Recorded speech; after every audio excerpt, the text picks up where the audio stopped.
Assalamualaikum warahmatullahi wabarakatuh. Bertemu lagi di channel Nanti Malam. Gimana kabarnya teman-teman? Semoga kalian dalam keadaan sehat selalu. Malam ini saya akan membawakan cerita pesugihan warung ikan bakar di Rembang. Jangan lupa subscribe dan nyalakan lonceng notifikasinya agar nggak ketinggalan cerita horor berikutnya. Oke, tanpa berlama-lama lagi, siapkan nyali kalian karena kita akan langsung masuk ke ceritanya. Di sebuah sudut jalan yang tak terlalu ramai di Rembang, berdirilah sebuah warung kecil yang sederhana. Bangunannya semi permanen, dinding dari triplek, atap seng, dan meja kayu panjang yang sudah mulai usang dimakan waktu. Meski begitu, aroma ikan bakar yang mengepul setiap sore dari warung itu punya daya tarik tersendiri. Warung itu milik seorang wanita bernama Bu Fili, usia 45 tahun. Dikenal keras kepala tapi rajin bekerja. Setiap pagi sebelum matahari benar-benar naik, Bu Fili sudah berangkat ke pasar. Dengan keranjang plastik besar dan sandal jepit yang sudah aus, ia memilih sendiri ikan-ikan segar, lalu menawar dengan suara tegas. Dia tidak suka ditipu pedagang, dan tidak segan membentak jika ada yang mencoba menjual barang busuk padanya. Setelah belanja, ia pulang, bersih-bersih, lalu mulai menyiapkan bumbu, sambal, dan nasi dalam bungkus daun pisang. Semua itu dikerjakan sendiri tanpa bantuan. Bu Fili tinggal bersama suaminya, Pak Teguh, pria sederhana berumur sekitar 50-an yang bekerja serabutan. Kadang jadi tukang bangunan, kadang ngojek, kadang juga hanya duduk di rumah kalau tidak ada pekerjaan. Selain mereka, ada satu penghuni lagi di rumah kecil mereka, yaitu Ziza, anak perempuan berusia 15 tahun, anak dari pernikahan pertama Pak Teguh. Sejak ibunya meninggal saat Ziza masih balita, Pak Teguh membesarkannya sendiri, hingga akhirnya menikah lagi dengan Bu Fili, dan si Ziza anak yang pendiam. Ia tidak terlalu dekat dengan ibu tirinya, meski tidak pernah juga membantah atau bersikap kasar.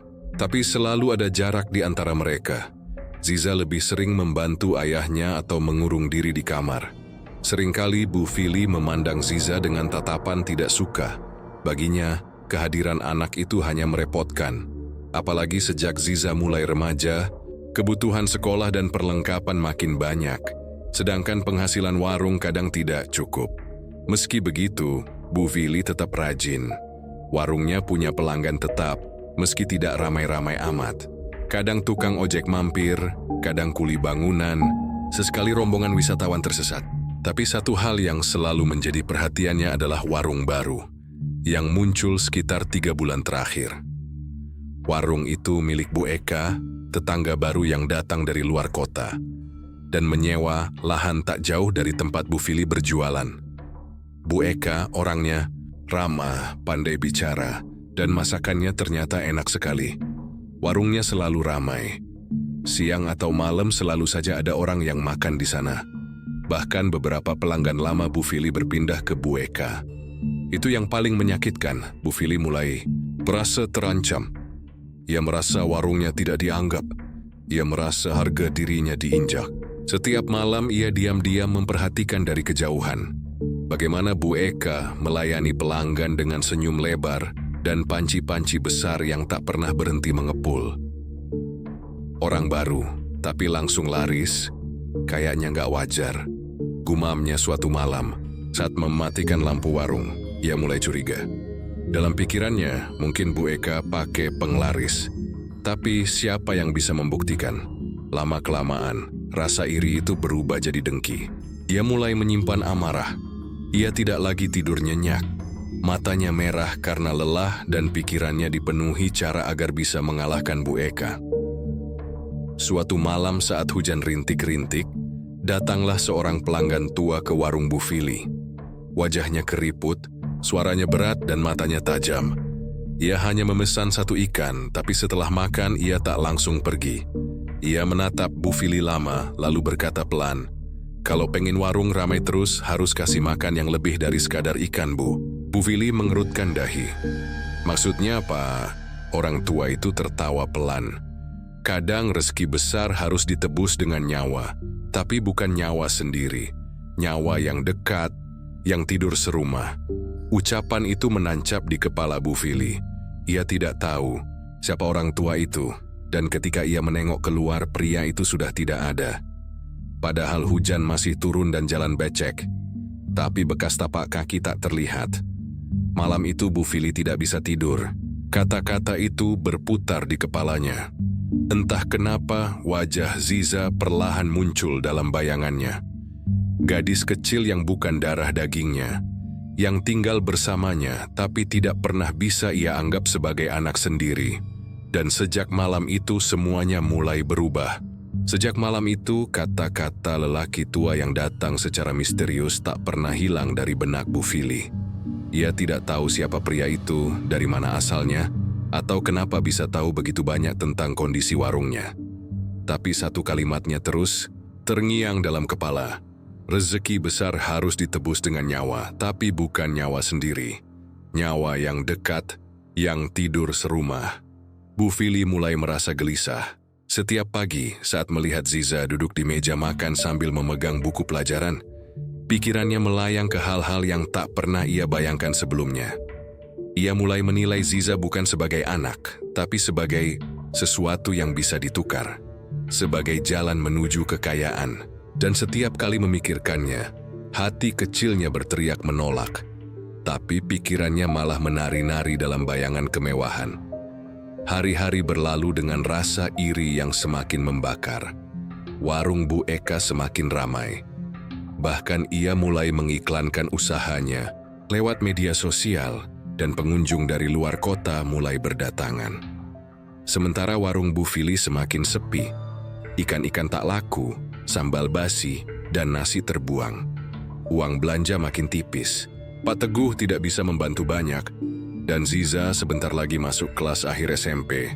Butuh biaya lebih besar untuk sekolah. Hingga suatu sore Bu Fili pergi ke pasar bukan untuk membeli ikan, tapi untuk mencari seseorang. Ia bertanya-tanya kepada penjual rempah, pedagang dupa, hingga tukang jamu tua. Apakah ada yang tahu tempat orang pintar yang bisa membantunya mencari jalan rezeki? Sebagian menggeleng, sebagian berpura-pura tak dengar. Tapi satu ibu penjual bunga tabur menatapnya lama, lalu memberi sebuah nama, Mbah Warih. Mbah Warih tinggal di kaki Gunung Lasembu. Tapi jangan main-main, beliau bukan dukun biasa. Kalau sudah ke sana nggak boleh setengah-setengah, katanya pelan sambil menyusun mawar merah dan melati dalam kantong plastik. Tanpa pikir panjang, keesokan harinya Bu Fili naik motor tuanya menuju Gunung Lasem. Jalanan sempit dan berkelok-kelok membuatnya harus berhenti beberapa kali. Kabut turun cepat meski baru sore. Hutan bambu di kanan kiri jalan mengeluarkan suara aneh, seperti bisikan. Tapi Bu Fili tetap melaju, seolah ada kekuatan yang mendorongnya. Setelah hampir 1 jam, ia tiba di sebuah rumah kayu tua dengan atap ijuk yang sudah lapuk. Di depannya berdiri papan kecil bertuliskan MBW. Tanpa mengetuk, pintu terbuka sendiri. Dan di dalamnya duduklah seorang perempuan tua dengan rambut digelung, kulit keriput, dan mata yang tajam seperti burung hantu. Kamu datang karena lapar. Tapi bukan lapar perut, kata Mbah Warih. Sebelum Bu Fili sempat mengucap sepatah kata pun. Bu Fili hanya diam, tubuhnya gemetar, tapi ia tidak pulang. Aku bisa kasih apa yang kamu mau. Warung ramai, uang mengalir, rumah baru, mobil, nama harum. Tapi kamu tahu harga yang harus dibayar? Mbah Warih kemudian berjalan ke belakang rumah. Ia mengambil sebuah kendi kecil berisi air hitam dan sehelai kain putih yang penuh dengan simbol-simbol aneh. 1 tumbal dari rumahmu sendiri. Darahnya harus mengalir saat bulan mati. Kalau kamu setuju, malam ini juga kamu mimpi wajah yang harus kamu serahkan. Dengan napas memburu, Bu Fili mengangguk. Dalam hatinya, ia mencoba menyangkal bahwa ia sedang menyetujui kesepakatan paling gelap dalam hidupnya. Tapi bibirnya tidak menolak, dan itulah jawabannya. Malam itu, ia bermimpi. Ia berdiri di tengah warung, tapi semua ikan yang dipanggang berubah menjadi kepala manusia. Di antara kepala itu, hanya satu yang membuka mata, wajah Ziza. Memandangnya dengan air mata menetes dari kelopak yang membeku. Bu Fili terbangun dengan tubuh basah oleh keringat. Tapi hatinya anehnya tenang. Esoknya, ia mulai bersikap lebih dingin terhadap Ziza. Ia tidak lagi memanggilnya untuk makan bersama dan hanya menyuruhnya mencuci piring atau menyapu. Setiap kali menatap anak itu, pikirannya hanya satu. Tinggal tunggu malam bulan mati. Hari yang ditunggu akhirnya datang. Malam itu, langit gelap gulita. Tidak ada bintang, tidak ada angin. Bu Fili berdandan rapi dan berkata kepada Pak Teguh bahwa dia akan membawa Ziza ke pengobatan alternatif untuk menyembuhkan penyakit gangguan tidur yang katanya mulai menyerang Ziza. Pak Teguh yang sibuk dengan pekerjaannya malam itu hanya mengangguk setuju. Ia percaya pada istrinya. Ziza menurut saja, meski wajahnya tampak takut. Ia tidak mengerti kenapa ibu tirinya tiba-tiba baik, menyuruhnya mandi, menyisir rambutnya, dan membelikan permen di jalan. Tapi ia tetap ikut naik motor, membonceng di belakang, memeluk pinggang wanita yang diam-diam sudah menjatuhkan keputusan paling keji dalam hidupnya. Motor itu menuju arah yang sama, Gunung Lasem. Tapi kali ini, tidak untuk meminta, melainkan untuk memberi. Dan sejak malam itu, Ziza tak pernah pulang. 3 hari setelah malam itu, suasana di rumah Bu Fili berubah drastis. Rumah yang biasanya dipenuhi suara langkah kaki Ziza, kini sunyi. Tidak ada suara sandal jepit tergesek di lantai. Tidak ada pintu kamar yang terbuka pagi-pagi. Tidak ada suara Ziza memanggil, "Bu, mau saya bantu di warung?" Pak Teguh bingung. "Ziza kemana, Vi?" Bu Fili menjawab dengan wajah sedih yang dibuat-buat. "Aku kehilangan dia di jalan waktu mau berobat. Aku pikir dia nyusul ke kamar mandi umum. Tapi waktu aku tunggu-tunggu, dia nggak balik. Aku udah cari keliling, Teguh. Aku juga lapor ke pos polisi, tapi belum ada kabar sampai sekarang." Pak Teguh panik. Ia langsung mencari ke terminal, ke rumah sakit, bahkan ke rumah teman Ziza. Tapi nihil. Laporan ke polisi tidak menemukan titik terang. Seolah Ziza menghilang begitu saja, lenyap di telan bumi tanpa jejak. Tidak ada saksi, tidak ada CCTV, tidak ada tanda-tanda kekerasan. Bu Fili memainkan perannya dengan sangat lihai. Ia menangis di depan Pak Teguh, meratap di depan tetangga, dan bahkan pura-pura jatuh sakit karena stres. Tapi di balik semua itu, ada senyum kecil yang sembunyi di balik selimutnya saat malam tiba. Tepat seminggu setelah malam tumbal itu, warung Bu Fili berubah. Tanpa sebab yang jelas, pembeli mulai berdatangan dari pagi sampai malam. Awalnya 1-2 orang asing mampir, lalu jumlahnya meningkat. Warung yang dulu sepi kini selalu penuh. Bahkan pelanggan rela antre di pinggir jalan sambil berdiri. "Bu, ikan bakar ibu bumbunya beda banget. Enak, gurih, bikin nagih. Besok saya bawa keluarga ya, ini harus dicoba orang rumah. Sambalnya, kayak ada rasa manis pedas aneh, tapi bikin ketagihan." Bu Fili hanya tersenyum sambil membakar ikan satu persatu, tangannya cekatan, matanya tenang. Tapi di lubuk hatinya, ia tahu, semua ini bukan karena bumbu atau resep warisan keluarga. Semua ini datang dari sesuatu yang lebih dalam, dari darah Ziza yang mengalir malam itu. Dalam waktu 2 bulan, Bu Fili membeli mobil kecil bekas untuk antar jemput bahan makanan. Warungnya direnovasi, lantai keramik putih, meja makan dari kayu jati, lampu gantung yang mewah. Ia bahkan menyewa 2 orang karyawan muda. Ia mulai mengenakan perhiasan emas kecil-kecilan. Senyumnya merekah setiap pagi. Pak Teguh mulai heran.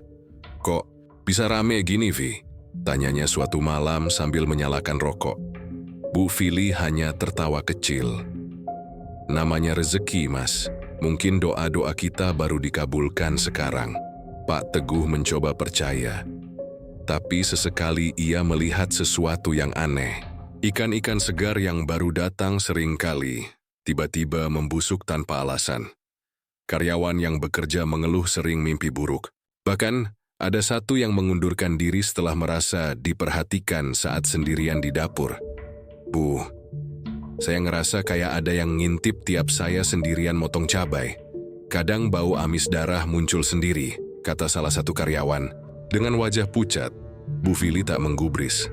Itu cuma perasaanmu saja, jangan baper, kerja di dapur bau amis ya biasa. Tapi kenyataan mulai berbicara lain.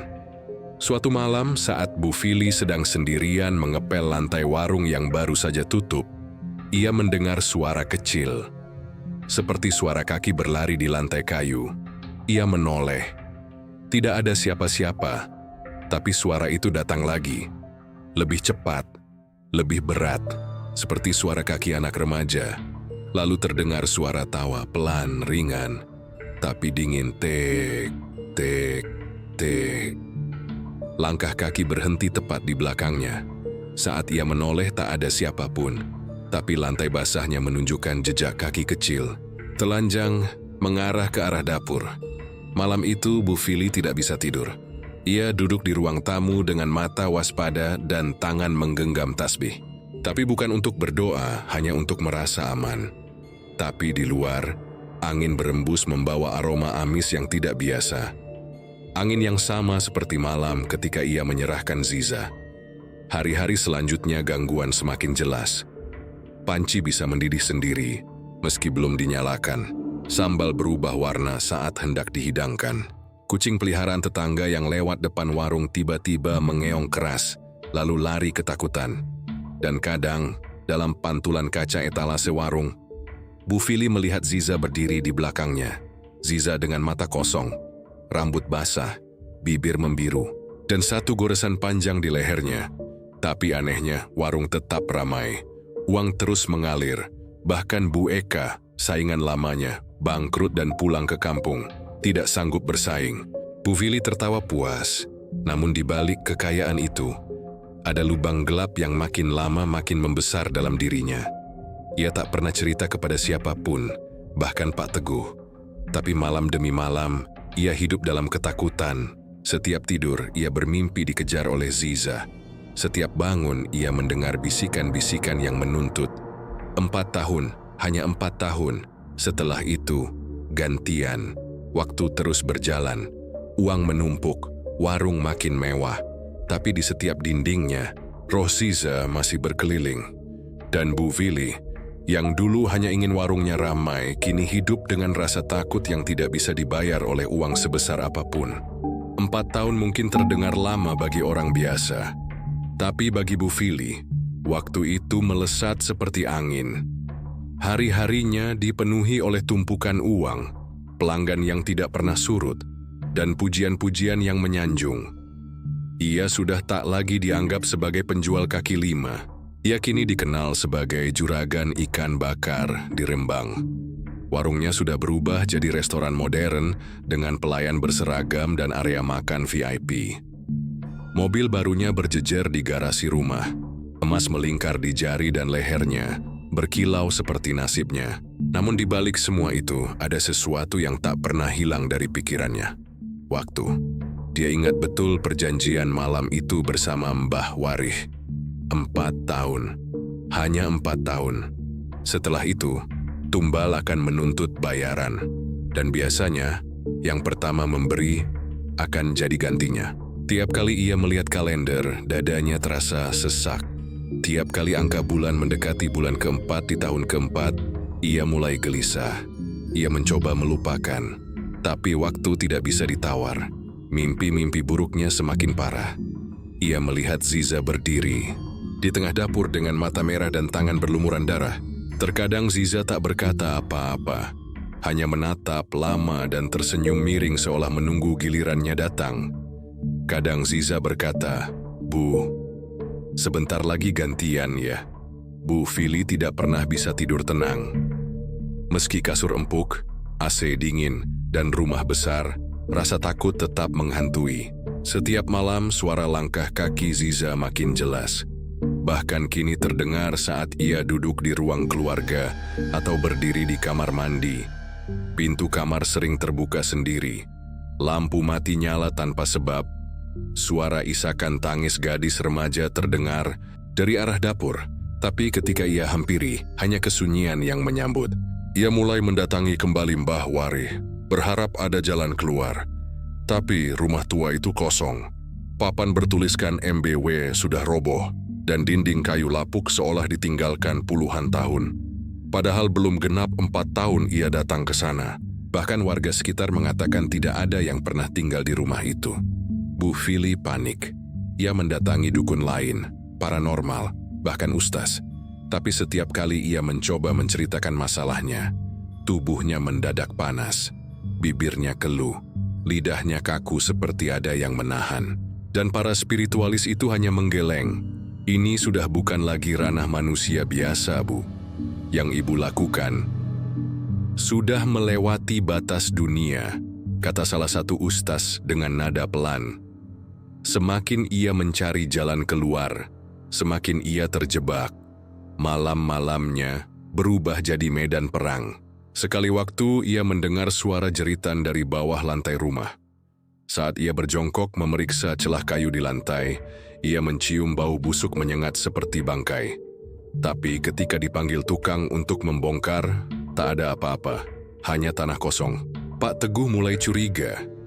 Istrinya yang dulu tegar kini gemetar hanya karena suara angin. Ia mulai sering berdoa sendiri, meracau dalam tidur, atau menyendiri di sudut kamar sambil menatap kalender. Dan tepat pada malam bulan mati di tahun keempat, semuanya meledak. Malam itu langit rembang hitam legam. Tidak ada suara jangkrik, tidak ada suara angin. Hanya keheningan yang menggigit. Bu Fili duduk sendiri di ruang makan warung yang sudah tutup. Semua pegawai pulang. Pak Teguh sedang di mushola. Dan dia sendiri. Menunggu. Jam menunjukkan pukul 12. Tiba-tiba lampu padam. Semua ruangan gelap gulita. Dari dapur, terdengar suara air mendidih. Padahal tidak ada kompor menyala. Lalu, perlahan suara langkah kaki datang. Tek, tek, tek. Bu Fili berdiri gemetar. Tubuhnya menggigil meski udara tidak dingin. Keringat menetes dari dahinya, jantungnya berdegup kencang. Dan di hadapannya muncul sosok Ziza. Wajahnya pucat, lehernya robek, matanya kosong. "Aku udah nunggu, Bu," katanya pelan. Bu Fili berteriak tapi tak ada suara yang keluar. Ia ingin lari, tapi kakinya seolah dipaku ke lantai. Lalu tiba-tiba tubuhnya terangkat, melayang ke udara seperti boneka. Matanya melotot, tangannya mencakar udara, dan dari mulutnya keluar darah hitam kental. Jeritan terakhirnya hanya terdengar oleh dirinya sendiri. Di saat yang sama, Pak Teguh baru pulang ke rumah dan mendapati warung kosong. Tapi saat membuka pintu belakang, ia mendapati istrinya tergeletak di tengah dapur. Wajahnya membiru, tubuhnya kaku dengan mata terbuka menatap langit-langit. Dokter bilang serangan jantung, polisi bilang tidak ada tanda kekerasan. Tapi Pak Teguh tahu, ada yang janggal.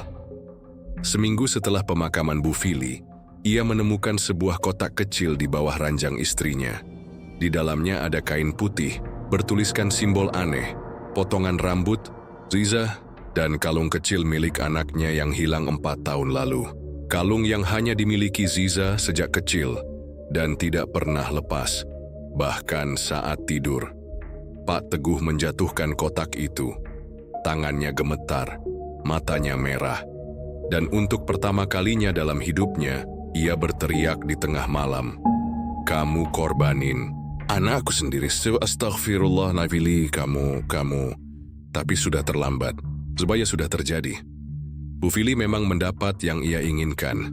Kekayaan, kemewahan, warung sukses. Tapi pada akhirnya, ia menjadi tumbal dari keserakahannya sendiri. Setelah kepergian Bu Fili, suasana rumah mereka berubah menjadi sunyi dan dingin. Tak ada lagi suara deru mobil baru yang dulu sering mengisi halaman. Tak ada lagi bau ikan bakar yang menyengat saat pagi menyapa. Warung besar yang dulu jadi kebanggaan warga setempat kini tutup.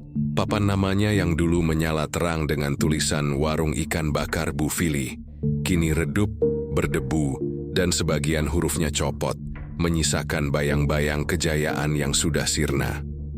Pak Teguh menjalani hari-harinya dalam kebingungan dan kesedihan yang dalam. Ia menghabiskan waktu duduk di teras menatap langit sore yang kini terasa kosong. Wajahnya Yang dulu teduh kini lebih pucat, mata cekung, dan bibirnya jarang terbuka untuk bicara. Setiap malam ia memandangi kotak kecil yang ia temukan di bawah ranjang istrinya. Kotak yang berisi potongan rambut dan kalung Ziza. Kotak itu bagai neraka kecil yang mengungkap kebenaran besar. Ia tak bisa tidur sejak malam itu. Suara-suara lirih sering terdengar dari arah dapur. Suara langkah kaki kecil berlari di atas lantai. Dan kadang, suara lembut memanggil, "Ayah." Malam-malam itu Pak Teguh hanya duduk dengan mata terbelalak, memeluk bantal sambil gemetar. Ia sudah tidak takut lagi, tapi hatinya tercabik, karena suara itu datang dari anak yang selama ini ia cari. Anak yang ia kira menghilang karena dunia jahat di luar sana. Ternyata justru dikorbankan oleh orang yang tidur di ranjang yang sama dengannya setiap malam. Satu malam, Pak Teguh bermimpi. Dalam mimpinya, ia berada di warung yang sudah kosong. Bau amis darah tercium kuat di hidungnya. Ia berjalan pelan ke arah dapur, tempat di mana istrinya ditemukan meninggal. Dan di sana ia melihat sosok Ziza berdiri membelakanginya. Rambutnya panjang dan basah, tubuhnya pucat, dan ia mengenakan baju putih yang sobek di bagian dada. Ziza berbalik perlahan. Wajahnya tak menyeramkan, justru sangat tenang. Tapi mata itu menyimpan duka yang sangat dalam. "Ayah, kenapa?" "Ayah nggak pernah tahu," Pak Teguh terisak. "Ayah nggak tahu, nak." "Ayah nggak tahu." Ziza melangkah pelan mendekat. Suaranya lirih nyaris tak terdengar. "Kenapa ayah biarkan aku pergi sendirian malam itu?" Pak Teguh ingin menjawab tapi mulutnya berat. Air matanya mengalir deras. "Ayah percaya sama ibu. Ayah kira kamu hanya pergi sesaat." Ziza tersenyum kecil tapi matanya tetap kosong. "Ayah, jangan biarkan semua ini terjadi ke orang lain. Jangan biarkan warung itu dibuka lagi." Pak Teguh terbangun dengan tubuh basah oleh keringat. Nafasnya tercekat. Ia langsung berdiri, mengambil kunci warung, dan malam itu juga ia menuju bangunan yang sudah hampir sebulan ditinggalkan. Di sana, ia masuk perlahan, menyusuri lorong dapur yang gelap. Suara keran bocor terdengar seperti jeritan. Lampu dapur berkedip-kedip. Dan di tengah-tengah ruangan, di tempat Bu Fili ditemukan meninggal, ada genangan air yang entah dari mana asalnya. Tapi air itu memantulkan bayangan Ziza, bukan Pak Teguh. Tanpa pikir panjang, Pak Teguh mengambil bensin dari gudang belakang. Ia siram seluruh bagian dapur, lalu bagian warung. Dan dengan tangan gemetar, ia menyalakan korek api. "Maafkan ayah, Za." Wush, api melahap warung itu dengan cepat. Langit, malam rembang memerah. Beberapa warga berdatangan panik, tapi Pak Teguh hanya duduk di pinggir jalan, menatap kobaran api yang membakar segalanya. Kenangan, dosa, dan kutukan. Ia diinterogasi polisi, tentu saja. Tapi ia tak melawan. Ia hanya berkata, "Warung itu bukan tempat yang layak untuk hidup manusia. Ada darah di setiap sudutnya. Saya cuma ingin mengakhiri semuanya." Polisi hanya bisa mendesah. Tak ada yang benar-benar memahami alasan di balik itu semua. Hari-hari berikutnya, Pak Teguh memilih hidup sederhana. Ia kembali ke rumah lamanya di kampung, menjauh dari kota, dari memori, dari suara langkah kaki yang sering membangunkannya. Ia bertani, merawat kebun kecil di belakang rumah, dan sesekali membaca Al-Quran dengan mata berkaca. Tapi setiap malam Jumat ia meletakkan bunga kamboja putih di bawah pohon jambu di halaman belakang, tempat Ziza dulu suka bermain saat masih kecil. Dan saat angin malam berembus pelan, kadang ia mendengar suara tawa lembut. Suara yang dulu begitu akrab di telinganya. Ziza, anak yang harusnya tumbuh remaja, jatuh cinta, sekolah, punya masa depan. Tapi malah jadi tumbal keserakahan seorang wanita yang ia panggil ibu luka itu tak pernah benar-benar sembuh. Tapi Pak Teguh belajar untuk menerima. Meskipun hidupnya kini sunyi, setidaknya ia tak lagi dibayangi rasa bersalah karena berdiam diri. Ia sudah membakar jejak kutukan itu. Ia sudah membayar sebagian dari dosa yang tak ia sengaja ikut andil di dalamnya. Dan Ziza, semoga Ziza sudah tenang di sana, di tempat yang jauh dari api, darah, dan air mata. Sudah hampir setahun berlalu sejak warung ikan bakar milik Bu Fili dilalap api. Bangunan itu kini tinggal puing hitam, dinding arang, dan kerangka besi berkarat yang menyembul seperti tulang-tulang monster yang mati kelaparan. Tapi meski api telah menghanguskannya, namanya belum benar-benar lenyap dari mulut warga. Warung ikan bakar Bu Fili masih dibicarakan, bukan karena rasanya yang dulu enak atau harga yang murah, tapi karena kisah kelam yang perlahan terbongkar dan mengakar jadi legenda kota kecil Rembang. Orang-orang bilang, malam-malam tertentu, terutama saat malam Jumat Kliwon, kadang muncul aroma ikan bakar dari arah puing-puing itu. Padahal tak ada apa-apa di sana. Hanya tanah gosong dan semak liar. Seorang pengantar makanan yang lewat mengaku melihat asap mengepul, seperti ada dapur yang sedang menyala. Aku pikir ada yang masak, Mbak. Tapi pas aku dekati, astagfirullah, angin langsung dingin dan aku dengar suara orang manggil. "Makan dulu leh," ujar pria itu saat ditanyai warga. Seorang tukang bangunan yang nekat menebang pohon mangga di dekat reruntuhan mendadak kesurupan. Ia menjerit keras lalu berbicara dengan suara perempuan remaja. "Aku cuma mau tenang. Kenapa kalian usik lagi tempat ini?" katanya sambil menggigit lidah sendiri hingga berdarah. Sejak saat itu, tak ada yang berani mendekati area bekas warung itu setelah matahari tenggelam. Bahkan, anak-anak kecil dilarang bermain di radius 10 meter dari lokasi. Warga menyebutnya tanah sial. Beberapa kali ada yang mencoba membuka usaha kecil di dekat sana. Warung kopi, tambal ban, bahkan lapak sayur pagi. Semuanya tak bertahan lama. Sering terjadi hal-hal aneh. Wajan meledak tanpa sebab, mesin motor mendadak rusak, suara anak perempuan menangis dari dalam sumur yang padahal sudah ditutup dengan beton. Meski warga tak tahu keseluruhan kisahnya, pelan-pelan cerita menyeruak bahwa Bu Fili dulu melakukan pesugihan, bahwa anak tirinya yang hilang bukan sekadar korban penculikan, tapi dijadikan tumbal, dan bahwa Bu Fili mati bukan karena serangan jantung, tapi karena perjanjian yang jatuh tempo. Pak Teguh, yang kini tinggal jauh dari kota, jarang kembali. Tapi sekali waktu ia datang diam-diam, meletakkan bunga kamboja putih di pagar bekas warung itu. Ia tak bicara banyak, hanya menatap puing itu dengan tatapan kosong. Beberapa warga melihatnya dan hanya bisa menunduk. Rasa kasihan dan ngeri bercampur jadi satu. Namun seperti kutukan yang tak selesai, kisah ini belum berakhir. Suatu sore, datanglah seorang pria muda bernama Dimas. Usia sekitar 30-an, asal Semarang. Ia mengaku tertarik membuka franchise makanan. Di kota kecil, ia menemukan lokasi strategis dan, ya, itu adalah bekas warung Bu Fili. Warga sudah memperingatkan, tapi Dimas tertawa. "Wah, jangan bawa-bawa tahayul, Pak. Zaman sekarang nggak bisa hidup kalau percaya hantu. Saya bawa modal, bukan kemenyan," katanya santai. Meskipun banyak yang menolak, beberapa warga tergoda dengan tawaran kerja dan bayaran tinggi. Mereka membantu membersihkan puing-puing itu. Truk material datang, semen dituang, bata disusun. Dalam waktu 2 bulan berdirilah bangunan baru, Ikan Bakar Segar 88. Desainnya modern, penuh kaca dan lampu LED, jauh dari nuansa warung tradisional yang dulu ada. Hari pembukaan ramai, orang-orang datang karena rasa penasaran, bukan karena lapar. Menu diiklankan lewat media sosial. Tapi malam itu, sesuatu terjadi. Seorang karyawan wanita, sebut saja namanya Sinta, sedang mencuci piring di dapur belakang. Tiba-tiba, lampu dapur padam. Semua ruangan gelap gulita. Dari dalam selang pembuangan air, keluar bau busuk, seperti bau darah basi, dan bangkai ikan busuk yang membusuk berhari-hari.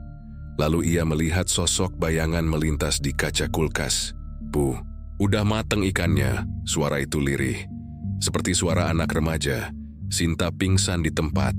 Malam itu juga, 3 pengunjung mengaku melihat seorang anak perempuan duduk di sudut ruangan dengan baju putih lusuh, Wajahnya menunduk, rambut panjang, menutupi muka. Ketika pelayan mendekat untuk menegur, kursi itu kosong. Dan yang lebih menyeramkan, CCTV menangkapnya. Bayangan putih duduk diam selama 2 menit. Lalu menghilang perlahan tanpa jejak, seperti asap. Dimas yang awalnya meremehkan, mulai panik. Ia memanggil orang pintar. Tapi orang itu bahkan tidak mau masuk ke bangunan. "Maaf, Nak. Tempat ini sudah dikunci dari dunia lain. Tugasmu sekarang bukan dagang, tapi minta ampun," katanya sebelum pergi. Keesokan harinya, warung itu tutup. Dimas pergi diam-diam, meninggalkan bangunan itu terbengkalai. Warga semakin yakin tanah itu sudah dikutuk, dan arwah Ziza mungkin belum benar-benar tenang. Karena ketika malam turun dan jalan mulai sepi, masih ada yang mendengar suara piring ditata. Api kompor menyala, bau ikan bakar muncul entah dari mana, dan suara lembut mengajak makan. "Sini, cobain resep ibu. Enak kok." Dan setiap yang mendengarnya, entah kenapa merasa ingin menangis, tanpa tahu kenapa. Rembang mulai memasuki musim hujan. Langit sering kelabu dan udara lembab menggigit tulang. Di tengah kesibukan warga yang berlomba-lomba menambal atap bocor dan mengangkat jemuran yang belum sempat kering, satu lokasi tetap sepi dan ditinggalkan. Bekas warung ikan bakar Bu Fili. Bangunan baru yang sempat dibangun di atasnya sudah mulai rusak. Ket dinding terkelupas, pintu kayu membusuk, dan rumput liar menjalar seperti tangan-tangan yang ingin menutupi semua dosa yang pernah terjadi di sana. Warga sudah tak mau membicarakannya lagi secara terang-terangan. Hanya di warung kopi, sambil menyeruput teh manis panas, mereka masih saling bertukar cerita dengan suara pelan. Seperti takut terdengar oleh sesuatu yang tak terlihat. Namun tidak semua orang menutup mata. Di balik semua ketakutan dan misteri yang menggantung, datanglah seorang gadis muda bernama Nara, mahasiswa jurusan antropologi dari Jogja, yang sedang melakukan penelitian tentang urban legend dan lokasi berhantu di pesisir Jawa. Dengan rambut dikepang dan tas selempang berisi catatan, Nara datang dengan penuh semangat dan rasa ingin tahu yang membara. Ia mendengar tentang warung kutukan di Rembang dari blog dan forum misteri. Tapi yang membuatnya paling tertarik adalah cerita tentang arwah remaja perempuan bernama Ziza yang tak pernah bisa benar-benar pergi. Kalau benar ini bekas tempat pesugihan dan ada arwah korban tumbal yang gentayangan, saya ingin mencoba bicara dengannya, kata Nara pada Pak Darto, salah satu warga senior di desa itu. Pak Darto memandangnya tajam. "Kamu pikir ini cuma cerita buat skripsi, Nduk? Ini bukan dongeng. Ziza itu, arwahnya bukan marah. Dia sedih, terperangkap, kepingin didengar." Tapi Nara tetap pada pendiriannya. Suatu malam ditemani hujan gerimis dan senter kepala, ia menyelinap masuk ke bangunan bekas warung itu. Ia bawa kamera kecil, voice recorder, dan sebuah cermin tua, konon benda yang bisa menjadi jembatan antara dunia nyata dan dunia arwah jika digunakan dengan niat tulus. Ia duduk di tengah ruangan, di atas lantai yang dulu adalah tempat kompor berdiri. Aroma amis masih samar terasa. Dengan nafas pelan ia memejamkan mata dan memulai sesi rekaman. "Ziza, jika kamu bisa dengar aku datang bukan untuk mengganggu. Aku hanya ingin bicara. Kalau kamu masih di sini, beri aku tanda." Angin tiba-tiba berhembus dari arah belakangnya, padahal semua jendela tertutup. Rekordernya berkedip, kamera merekam tanpa suara, dan dari arah dapur terdengar suara pelan, seperti sendok yang jatuh ke lantai. Nara menahan napas. Ia berjalan pelan ke arah dapur, menyorotkan senternya. Dan di sana, di sudut ruangan, ia melihat sesuatu yang membuat lututnya lemas. Seorang gadis. Rambut panjang menutupi wajah, duduk memeluk lutut dengan tubuh basah kuyup. Gaun putihnya kotor dan sobek, tapi bukan kengerian yang Nara rasakan, melainkan kesedihan yang mendalam. "Ziza," bisiknya. Gadis itu tidak menoleh, tapi ia mengangguk. Pelan Nara mendekat, menahan tangis yang entah kenapa terasa menghantam dadanya. Ia duduk di lantai yang dingin, hanya 1 meter dari arwah itu. Mereka diam cukup lama, hanya ditemani suara tetes air dari atap bocor. Aku tahu kamu dikorbankan oleh orang yang harusnya melindungimu. Tapi aku ingin membantu. Kalau kamu masih terikat, ayo kita cari jalan untuk membebaskanmu. Ziza menoleh perlahan. Matanya kosong, tapi dari balik kegelapan itu satu air mata mengalir. Aku cuma mau pulang. Setelah malam itu, Nara mulai mendalami cerita dari warga. Ia mendatangi rumah Pak Teguh yang awalnya menolak bicara, tapi akhirnya luluh setelah melihat rekaman suara yang Nara dapatkan malam itu. Dalam rekaman itu, terdengar suara gadis berkata pelan, "Aku di sini, Ayah." Pak Teguh menangis untuk pertama kalinya sejak bertahun-tahun. Tangis yang bukan sekadar kehilangan, tapi penuh penyesalan dan kerinduan yang tak bisa ditebus. "Aku nggak tahu, Nak. Ayah nggak tahu." Nara meminta izin untuk melakukan ritual pelepasan arwah di tempat warung itu, dibantu oleh seorang kiai dari luar kota yang dikenal membantu korban pesugihan. Ritual itu sederhana. Membacakan doa-doa, meminta maaf secara terbuka, dan mengembalikan benda-benda yang pernah digunakan untuk tumbal ke tanah, agar tidak lagi jadi pengikat jiwa. Malam itu, di tengah hujan gerimis dan kilat yang menyambar jauh di laut, mereka memulai. Dara duduk bersama Pak Teguh dan Kiai, membacakan surat Yasin dan doa-doa lainnya. Dan ketika doa terakhir selesai, dari arah dapur terdengar suara pelan, "Makasih, Ayah." Seketika angin berhenti, udara hangat menyelimuti mereka. Dan untuk pertama kalinya tak ada bau amis di udara. Pak Teguh memeluk tanah dengan tangis. Nara menatap langit yang perlahan cerah dengan hati yang tenang. Ia tahu Ziza akhirnya bebas. Esok harinya, warga yang melewati tempat itu merasa suasana berbeda, lebih ringan. Tak ada lagi aroma ikan bakar misterius, tak ada suara-suara malam yang mengusik. Warung itu kini hanyalah tanah kosong, dan untuk pertama kalinya benar-benar kosong. Tapi bagi mereka yang tahu, tanah itu menyimpan pelajaran, bahwa keserakahan bisa membawa kehancuran, dan bahwa arwah yang tersakiti hanya ingin satu hal, kedamaian. 2 bulan telah berlalu sejak ritual pelepasan arwah dilakukan di tanah bekas warung ikan bakar, Bu Fili. Sejak malam itu, desa kecil di Rembang terasa berbeda. Tak ada lagi bisik-bisik di warung kopi tentang suara misterius atau bau amis dari arah reruntuhan. Tak ada lagi anak-anak yang menangis tiba-tiba saat melewati lokasi itu. Namun, meski tempat itu telah tenang, jejak luka tetap hidup dalam hati mereka yang ditinggalkan.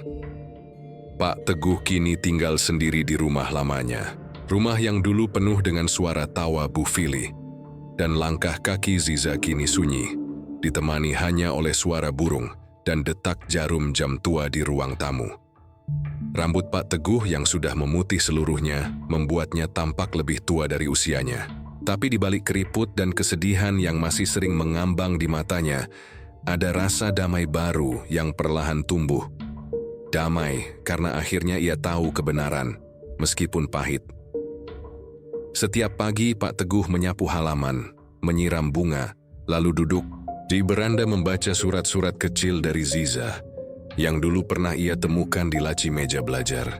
Surat yang ditulis dengan pulpen warna-warni, penuh gambar hati dan bintang. "Ayah, nanti kalau aku lulus SMP, mau ajak aku jalan-jalan ke pantai, ya? Aku pengen makan jagung bakar sambil lihat laut, tapi jangan ajak ibu, ya, hehe." Surat itu kini disimpan dalam bingkai kecil di kamar tidur Pak Teguh. Ia sering membacanya sebelum tidur.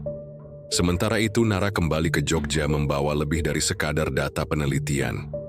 Ia pulang dengan luka, tangis, ketakutan, dan kebenaran yang terlalu kelam untuk hanya disimpan sendiri. Di sela tugas kuliah dan revisi, Nara mulai menulis. Tapi bukan sekadar laporan ilmiah. Ia menulis kisah nyata itu seperti menulis novel, dengan hati, dengan suara, dan dengan doa. Ia beri judul, Pesugihan, Warung ikan bakar di Rembang. Kisah Ziza yang terlupakan bab demi bab mengalir. Ia ceritakan tentang Bu Vili yang dulu dikenal ulet, tapi menyimpan ambisi gelap. Tentang persaingan yang tak sehat, tentang tumbal yang tak berdosa, dan tentang bagaimana arwah Ziza bertahan di antara dunia selama bertahun-tahun. Nara menulis, bukan untuk sensasi.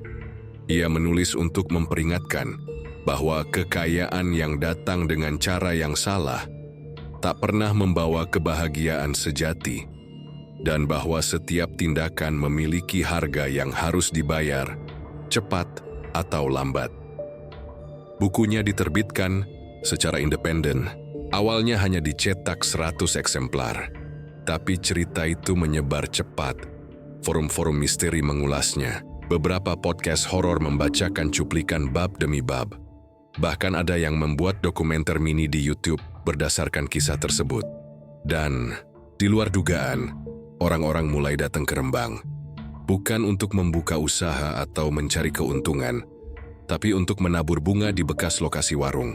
Beberapa datang dengan wajah murung, membawa kisah duka mereka sendiri, entah karena kehilangan, penyesalan, atau sekadar ingin meminta maaf pada dunia yang pernah mereka abaikan. Bekas warung itu kini berubah. Warga setempat bersama Nara dan Pak Teguh sepakat membangun sebuah taman kecil. Bukan taman mewah, tapi cukup untuk tempat duduk. Dan satu batu nisan sederhana bertuliskan, "Untuk Ziza dan semua jiwa yang terlupakan. Semoga damai menyertai." Setiap kali Nara kembali ke sana, ia membawa bunga melati dan menaburkannya di bawah pohon Kamboja yang kini tumbuh subur. Di bawahnya ia duduk diam, kadang menangis, kadang tersenyum, dan kadang angin sepoi lewat, membawa suara halus yang nyaris tak terdengar. "Terima kasih, Kak." Malam-malam tertentu, ketika langit cerah dan bintang bertabur, ada yang mengaku melihat bayangan gadis remaja duduk di bangku taman itu. Ia tidak menangis lagi, tidak berteriak, hanya diam sambil menatap langit seolah menikmati kebebasan yang baru saja ia raih setelah sekian lama dikurung dalam gelap. Itulah akhir dari sebuah kisah yang lahir dari keserakahan, dibayar dengan jiwa tak berdosa, tapi akhirnya ditebus oleh hati yang jadi bersih, karena kebenaran pada akhirnya akan selalu mencari jalan untuk keluar. Hari itu langit Rembang cerah. Awan-awan putih bergumpal seperti kapas, angin laut berhembus lembut membawa aroma garam yang khas. Di taman kecil bekas warung ikan bakar, Pak Teguh duduk di bangku batu, mengenakan kemeja batik lamanya yang masih rapi meski usang. Di tangannya, ia memegang sebuket bunga melati dan kertas undangan kecil berwarna krem. Bukan undangan hajatan, bukan pula undangan pemakaman, melainkan undangan sederhana untuk acara peringatan 4 tahun kematian Ziza, yang kini dikenal warga bukan hanya sebagai anak tiri Bu Vili, tetapi sebagai gadis yang jadi korban dari sebuah cerita yang kelam dan penuh pelajaran. Warga mulai berdatangan. Ada yang membawa bunga, ada yang membawa air doa, dan beberapa dari luar kota hanya berdiri sambil menatap dengan mata sendu. Semua datang bukan karena diundang secara resmi, tetapi karena tahu ada luka yang harus dihormati dan ada jiwa yang harus dikenang. Pak Teguh berdiri dengan suara sedikit bergetar namun tegas. "Anakku Ziza, bukan hanya anakku, tapi kini dia anak kita semua.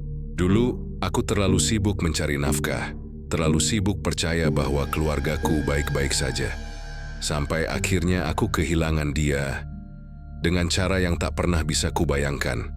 Hari ini, aku berdiri di sini bukan untuk menyalahkan, tapi untuk belajar, untuk mengingatkan kita semua bahwa cinta tak boleh dikalahkan oleh ambisi, dan bahwa orang yang kita sayangi harus kita jaga sebelum semuanya terlambat." Suara tangis tertahan terdengar dari antara warga. Bahkan beberapa anak muda yang dulu tak tahu cerita lengkapnya pun ikut menunduk dalam diam. Di sudut taman, Nara merekam semua dengan kamera kecilnya. Tapi kali ini, bukan untuk dokumentasi atau proyek, melainkan untuk dirinya sendiri, sebagai pengingat bahwa di balik setiap cerita mistis dan horor ada manusia. Ada luka yang nyata, Dan ada jiwa-jiwa yang pernah menangis dalam diam, menunggu suaranya didengar. Bukunya kini telah terbit dalam cetakan ketiga, tapi ia tak lagi mengejar wawancara atau publisitas. Ia hanya ingin kisah ini menjadi peringatan. Setelah acara selesai, Nara menghampiri Pak Teguh. Mereka duduk berdua, memandangi pohon Kamboja yang mulai berdaun lebat. "Pak, apa Bapak masih sering mimpiin Ziza?" "Kadang." Tapi sekarang dia nggak pernah diam aja. Dia tersenyum, kadang manggil, "Ayah," sambil lari kecil kayak waktu kecil dulu. Nara menatap langit. Berarti dia sudah tenang di sana. Pak Teguh mengangguk. Tapi kemudian ia menatap Nara dengan mata tajam namun hangat. "Nduk, kamu sudah nyelamatin aku dari hidup yang penuh dusta. Kalau kamu nggak datang, mungkin aku akan mati tanpa pernah tahu siapa sebenarnya istriku dan betapa aku sudah gagal melindungi anakku." Nara hanya menggeleng. "Saya nggak nyelamatin siapa-siapa, Pak. Saya cuma bantu membuka pintu. Selebihnya Ziza sendiri yang mencari jalannya keluar." Beberapa hari kemudian, warga setempat memasang plakat kecil di sisi taman, terbuat dari batu marmer hitam dengan tulisan putih sederhana. "Tempat ini dulu saksi bisu sebuah cerita kelam. Kini ia menjadi tempat berdoa dan mengenang. Jangan biarkan keinginan mengalahkan nurani. Jangan sampai yang kita cintai menjadi korban ambisi." Sejak plakat itu dipasang, taman menjadi tempat belajar yang tidak tertulis. Banyak orang tua membawa anak-anaknya ke sana, bukan sekadar untuk piknik, tapi untuk menceritakan kisah Ziza. Sebagian dari mereka menyebutnya dongeng, sebagian menyebutnya tragedi. Tapi semua setuju, itu pelajaran hidup. Bu Eka, yang dulu jadi pesaing Bu Fili, juga pernah datang. Ia duduk di bangku yang sama dengan Pak Teguh, tapi hanya diam. Air matanya mengalir pelan. Ia bukan lagi perempuan yang penuh saingan dan gosip. Usahanya biasa-biasa saja, tapi ia tampak lebih damai dari siapapun. Ia berbisik, entah kepada siapa. "Andai dulu aku lebih banyak mendoakan daripada membandingkan, mungkin semua ini tak akan pernah terjadi." Dan begitulah kisah pesugihan warung ikan bakar berakhir. Bukan dengan petaka yang terus-menerus, tapi dengan kesadaran yang tumbuh perlahan di hati orang-orang. Bahwa tidak semua yang tampak mengkilap itu berkah. Bahwa tidak semua kesuksesan datang dari usaha bersih. Dan bahwa jiwa yang disakiti tidak akan diam hingga kebenaran ditegakkan. Kini, warung itu tak ada lagi, tapi pohon Kamboja di sana terus berbunga. Dan setiap kali angin laut bertiup lembut ke arah taman, orang-orang percaya Ziza ikut tersenyum dari tempat yang damai. Tamat.